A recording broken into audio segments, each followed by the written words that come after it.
Today I took one of the most popular $50, $100, and $200 keyboards and I compared them all. Which one's the best for you? Stick around and find out. Yo, what's going on, guys? Today is my very first over 1 minute video and I just want to know if you guys like it or not. Don't worry though, it's not going to replace the 1 minute videos. I'm just testing this out. Please be sure to subscribe. I'm about to hit 500 and I want to hit 1,000 by May. Let's go.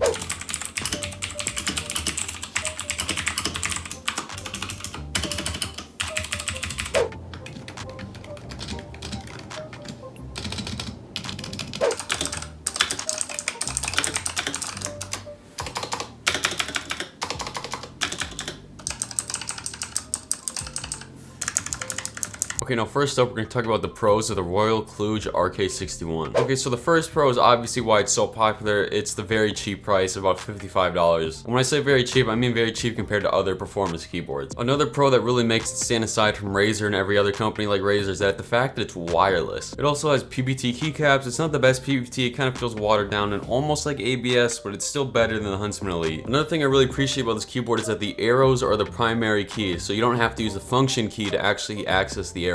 When it comes to things like Adobe, you definitely don't want to be pressing more buttons than you need to, so this is heavily appreciated. Another pro about this keyboard is that despite the lower price, you can customize it just as any way you want, like the macros, the lighting, any of that. Okay, now time for the cons. One thing I noticed about this keyboard is that some of the keys, especially the stabilizer keys, kind of had like this rubbery feeling thump in the middle of them. It wasn't that bad, but it was still noticeable. But this could just be the switches I chose. I chose the blue one. Another downside about this keyboard is that the cable, if you don't want to use the Bluetooth, is kind of short. Now, some of the other downsides I want to point out about this keyboard is that it does feel more plasticky than the other ones, but that's kind of expected, so you can't really blame it for this. Alright, now let's move on to the Huntsman Mini. You're viewing it on vertical footage because it's old footage. I'm sorry, I do have to move these items out quickly. I can't hold on to everything. But besides that, let's get into the pros. This is a 60% keyboard, so it can take up very little room on your desk and still get the same job done. And one of the biggest pros about this keyboard is that it has the best PBT keycaps out of any of the keyboards you're going to see in this video. Another pro I found about this keyboard is that whenever the keys bottom out, it doesn't go to an abrupt, hard stop. It actually is kind of like a switch to it at the very bottom. I'm not sure if it's the red switches or just the build of the keyboard that does this. But yeah, I think this is the best keyboard when it comes to handling the bottoming out of the keys out of the three. And this obviously translated into a better typing experience. And now time for the cons. I'm not sure if it was just my unit or the keyboard in general, but the spacebar was kind of rattly. It just kind of made a more annoying sound than the rest of the keys on the keyboard for some reason. And the last con I want to point out is that it actually is kind of rare you can find it for $100, but you can still find it nonetheless for $100. Okay, now let's get into the pros of the Huntsman Elite. The first thing I want to talk about is kind of like a semi-pro. It's the optical switches on this keyboard. They're advertised to be 30% faster than regular keyboards, but between all three of these keyboards, it's kind of hard to tell. The next thing I want to point out is that I felt like the typing experience on this keyboard was the smoothest out of all three of the keyboards. I don't know what it is, none of the switches or stabilizers are lubed, but it just feels the silkiest whenever you type. I'm not sure why, but it just is.